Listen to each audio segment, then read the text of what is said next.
அம்மையநாயக்கனூரில் கள்ளத்தனமாக நாட்டு துப்பாக்கிகள் பதுக்கி வைத்திருந்த 2 பேர் கைது. 2 நாட்டு துப்பாக்கிகள், 13 தோட்டாக்கள் பறிமுதல்.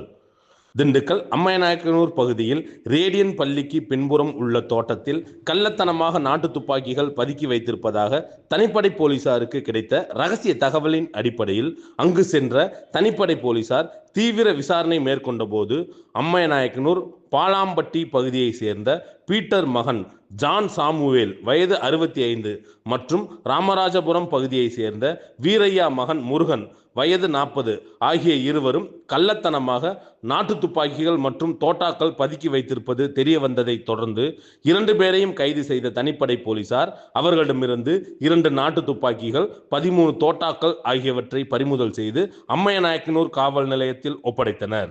இது குறித்து அம்மையநாயக்கனூர் போலீசார் வழக்கு பதிவு செய்து விசாரணை மேற்கொண்டு வருகின்றனர்.